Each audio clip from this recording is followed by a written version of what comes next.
ibu-ibu biasa kan kita kan sama-sama IPS ya Bu ya.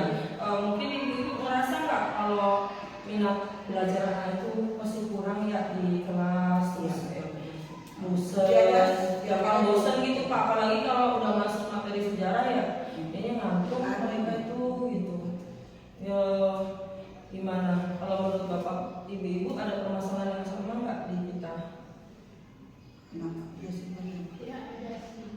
Jadi anak-anak tuh kayak minat belajarnya kurang gitu ya Bu ya. Itu jadi Kalau menurut gue sih gimana? Supaya anak bosan ya, mungkin lebih cenderung ke anak itu aktif ya. Iya, aktif, dilibatkan untuk lebih aktif lagi agar dia tidak jenuh atau bosan ketika kita yang terus yang sebagai pengajar ya. Jadi ada diferensiasi. Berarti emang kalau di kurikulumnya sekarang kan memang kita diharapkan jadi fasilitator ya. Cuman kadang-kadang saya juga mengalami kalau di kelas itu mungkin terkendala di metode yang saya pakai kali ya. Itu metode saya yang saya pakai itu kurang menarik. Mungkin ada pendapat dari Bapak Ibu kira-kira metode yang cocok itu apa gitu untuk pembelajaran kita. Kalau saya sih lebih cenderung kalau buat yang sama sih kayak di PTN itu keluar kelas. Atau menganalisis kejadian negara di luar kelas. Berarti di luar kelas ya. Kalau menurut Bapak Ibu yang lain kira-kira? Karena baik Bu Vita, kan sejarah memang saya juga menemukan beberapa anak merasa jenuh ya bosan, apalagi kalau saya sendiri terutama pengantar di awal itu anak mungkin lebih banyak ya kita bercerita untuk pengantar awal, dan ketika kita menayangkan beberapa media seperti kita menayangkan video-video dari channel YouTube, anak lebih interest untuk melihat cuplikan materi dari channel YouTube. Jadi saya beberapa kali mencoba untuk mengurangi durasi saya memberikan materi dengan metode ceramah, digantikan dengan menayangkan tayangan-tayangan YouTube yang memacu siswa supaya lebih menarik untuk fokus ke materi tersebut. Kalau saya kira-kira bermain kan gimana? Misalnya dia jadi tokoh. Kalau sejarah kan biasanya ada tokoh-tokoh tuh. Misalnya dia jadi tokoh tokoh nasional, terus dia jadi kira-kira bagus apa dia ya? Metodenya bermain peran Bermain gitu ya. peran, ya. Jadi mereka bisa main tembak-tembakan atau main apa seperti dia pahlawannya siapa, penjajahnya siapa gitu. Sama kami lain juga sama. Kira-kira menurut teman-teman setuju nggak dengan ini? Jadi kita ambil yang khususnya supaya anak Terlibat aktif ya, ya. terlibat aktif aja, jadi nggak bosan, nggak ngantuk.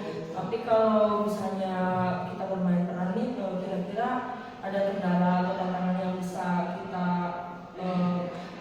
kita hadapi nggak? Misalnya kan kalau praktek bermain peran, terutama kan anak-anak untuk kelengkapan bermain peran, itu kan termasuk tantangannya ya. Tantangan ya. Kira-kira kalau untuk tantangan yang seperti itu, solusinya gimana ya Bapak Ibu? Kalau menurut saya model pembelajaran itu harus kita sesuaikan dengan materi yang sedang diajarkan. Kita sebagai fasilitator itu kan berarti kan hanya sebagai penyeimbang antara materi-materi itu yang tersampaikan ke murid. Jadi memang tadi benar kata Bu Yuli, kita mengurangi ceramah, tapi kita juga harus menggunakan model-model pembelajaran yang bervariasi. Kalau sejarah tadi betul sekali kata Bu Linda, itu menggunakan role playing bagus, tapi kan tidak semuanya harus role playing. Sedangkan permasalahan ibu ini bukan hanya masalah ibu, permasalahan saya juga, karena berapa banyak model pelajaran yang saya kuasai itu nggak hanya mengetahui 3 model pembelajaran saja, misalnya hanya PBL, ESOL, dan Impersia. Selebihnya dari bermacam-macam pembelajaran itu saya belum menguasai. Alat lainnya mungkin kita bisa mengarah bagaimana menciptakan kita semua berbagi misalnya model pembelajaran basic punya model PBL yang lebih bagus mungkin bisa sampaikan kepada kita. Iya sih, setuju banget sih Pak. Kita bisa saling share pemahaman kita masing-masing, apa yang sudah kita praktekkan dan kita anggap itu berhasil. Berarti nanti mungkin bisa dicoba teman-teman yang lain ya di kelasnya. Nah, untuk membahas mengenai model-model pembelajaran ini, kira-kira kalau misalnya kita adakan kegiatan kayak gini lagi nih, tapi yang lebih resmi gitu ya, gimana sih? Setuju kan? Kalau menurut saya itu bagus sekali ya, karena kita akan menemukan model-model baru. Kita juga dari yang Bu Rofa yang saya belum tahu model sesuatu yang disampaikan Bu Rofa sih. Tadi kan bagus sih usul dari Bu Indah ya, role playing ya. Cuman kan kalau kita melakukan penilaian pakai role playing, model yang saya pakai ketika penampilan kan pasti ada beberapa kendala yang saya hadapi nih. Ya, anak-anak harus artinya dan skenario.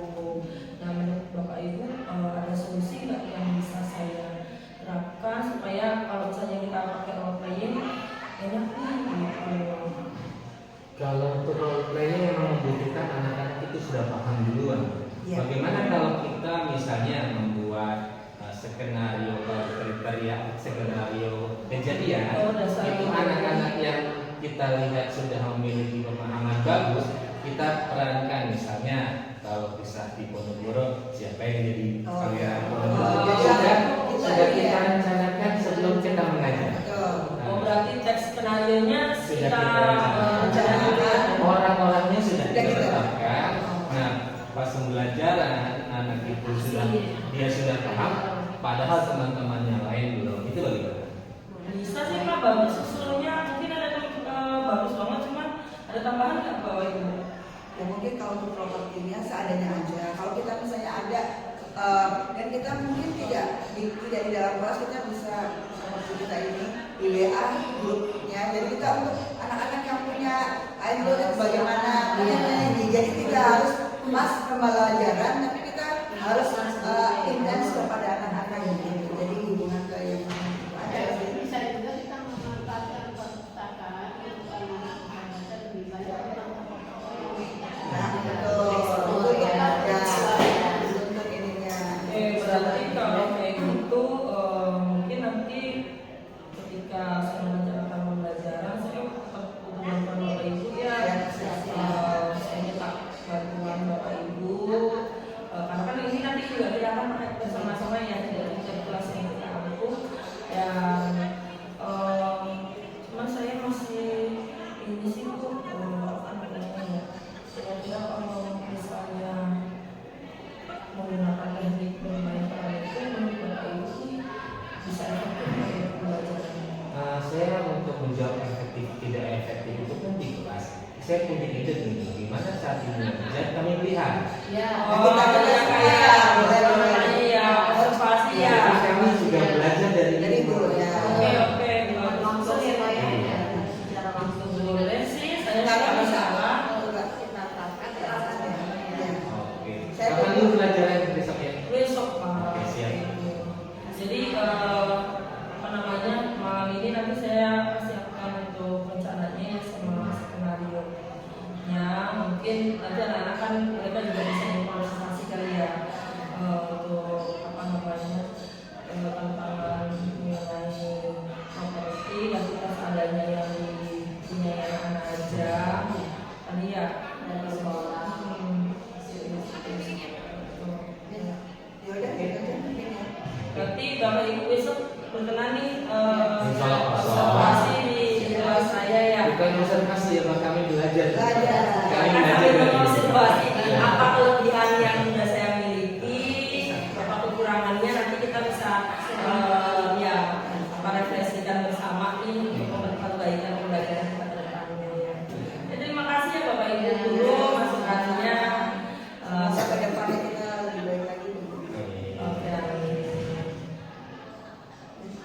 terima kasih. Assalamualaikum. Assalamualaikum anak-anak. Selamat pagi. Sehat? Oke. Sebelum mulai pembelajaran, marilah kita berdoa terlebih dahulu ya. Siapa yang bisa memimpin doa nih? Oke, silakan Linda.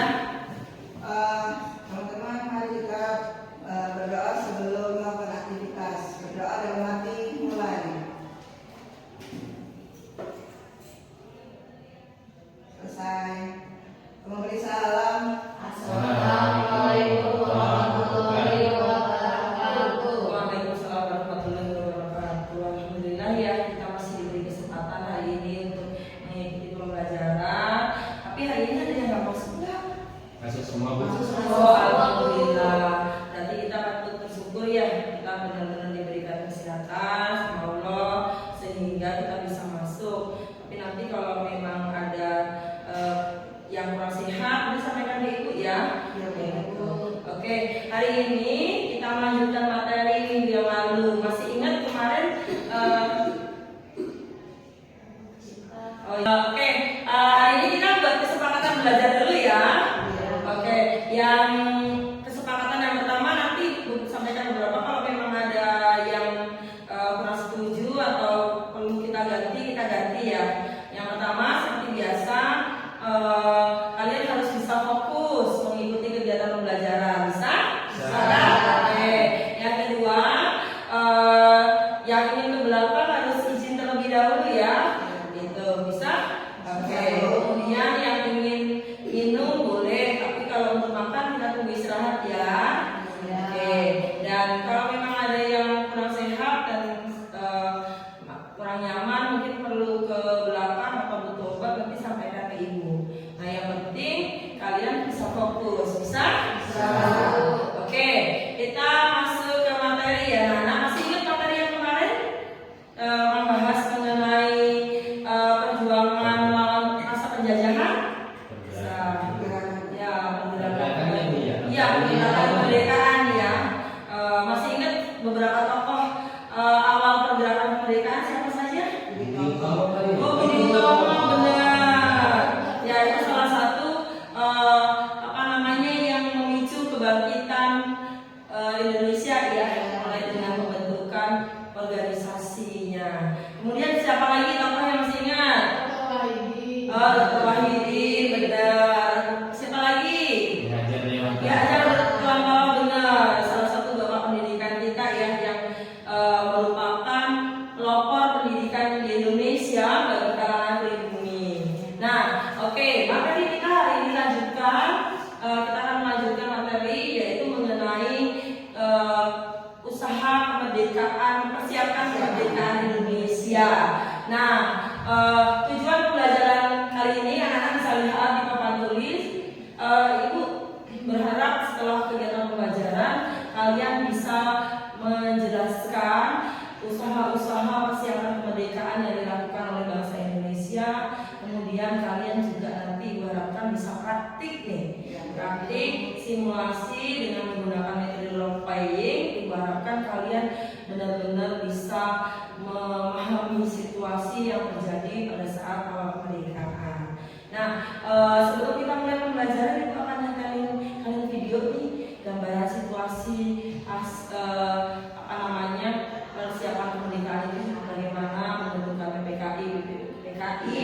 Nah, silakan ditonton dulu ya, Nana.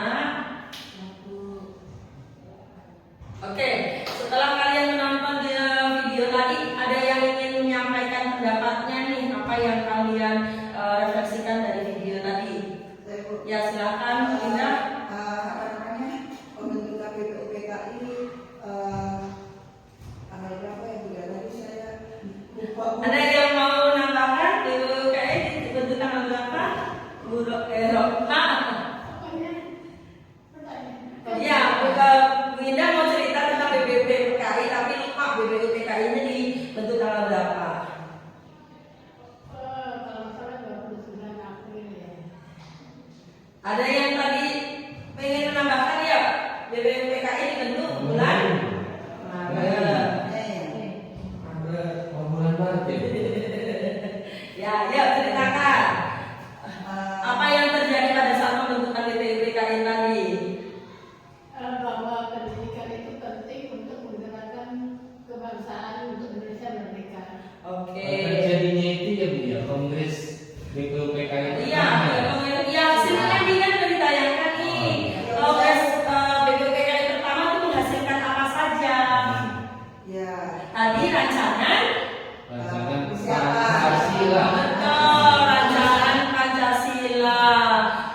ada 3 tokoh nih yang mengemukakan rancangan dasar negara. Siapa saja masih ingat tadi?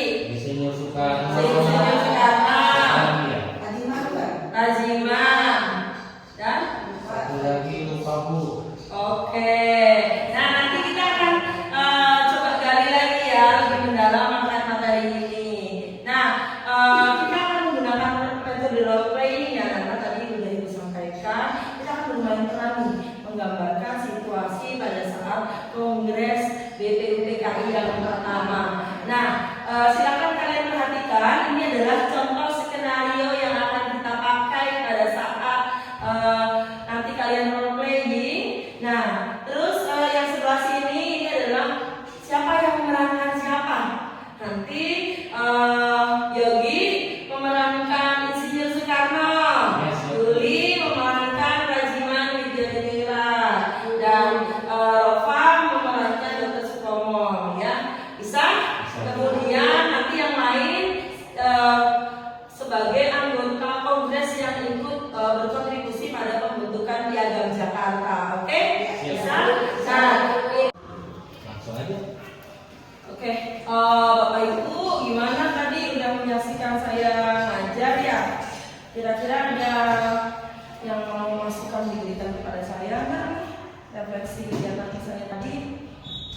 Saya rasa tadi Ibu mengajar sudah bagus. Untuk tambahannya, sepertinya saya masih harus belajar lagi. Kita untuk meningkatkan ini sebenarnya sudah bagus. Tinggal bagaimana kita pelaksanaan ini ke depan bisa berlanjut seperti ini. Oh, untuk ini ya Pak ya. Kalau untuk metode yang kita pakai tadi menurut Bapak Ibu efektif nggak? Menurut saya sih efektif ya Bu ya, karena Ibu sudah pertama kali udah tujuannya sudah menjelaskan, kemudian kronologinya peristiwanya juga sudah urut, kemudian kita juga sudah diberikan pertanyaan-pertanyaan sehingga kita yang nggak ngerti juga jadi paham. Kita yang udah lewat dari materi tersebut setelah video tadi, jadi ada teman kita yang paham. Oke. Sudah lengkap sih menurut saya sih Bu, karena saya tadi ketiduran Bu. Jadi bangun Jadi lagi, semangat lagi ya Bu ya. karena saya ngantuk tadi, jadi ada yang lemes, Ah, jadi kita lihat langsung secara langsung menyaksikan lebih jelas. Oke, tapi ada masukan nggak untuk pembelajaran saya ke depannya? Atau mungkin yang refleksi kita bersama deh ya? Ya baik Bu Vita, menambahkan dari Pak Yogi dan Bu Linda, saya dengan teman-teman yang lain ketika sama-sama menyaksikan Ibu Vita dalam kelas tadi, untuk saya pribadi saya lebih kayak lagi bagaimana saya bisa di kelas itu mengajarkan kepada anak hal-hal yang lebih interaktif kepada anak. Dengan video ya sudah tepat. Kedua, saya lihat kegiatan ini juga sudah sesuai dengan rencana pelaksanaan pembelajarannya, step-stepnya, durasinya juga sudah sesuai dengan rencana. Jadi kalau saya pribadi saya akan mencoba juga seperti apa yang kita praktekkan. Tapi kan dari saya pribadi ya Bu, ketika saya melakukan pembelajaran yang model ini kan saya dapat ilmunya itu dari kelompok kita ini, diskusi kita bareng. Jadi masukan-masukan dari Bapak Ibu juga kan. Jadi kalaupun tadi Bapak Ibu menilai pembelajaran yang saya lakukan sudah efektif, ya itu sebenarnya hasil kita bersama ya di Google ini. Makanya kalau bisa sih sering-sering kita ngomong begini ya, sering-sering.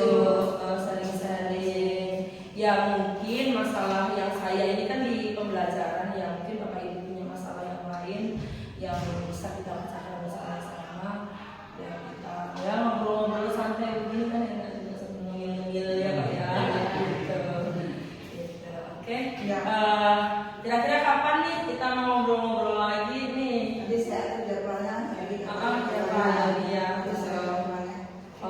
bisa sih nanti kalau memang Bapak Ibu ada permasalahan dibahas bareng-bareng aja. Ya, Jadi kalau pembelajaran saya udah bagus bisa Bapak Ibu contoh, nanti mungkin pembelajaran yang lain bisa kita contoh juga gitu.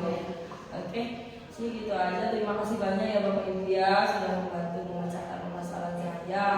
Semoga pembelajaran saya ke depannya lebih baik lagi, lebih interaktif lagi, lebih habar-habir, dan kalau bagus hasilnya bisa kita pakai bareng-bareng.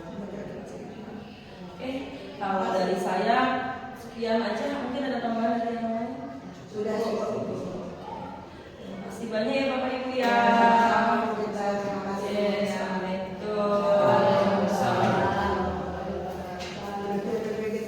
Dulu.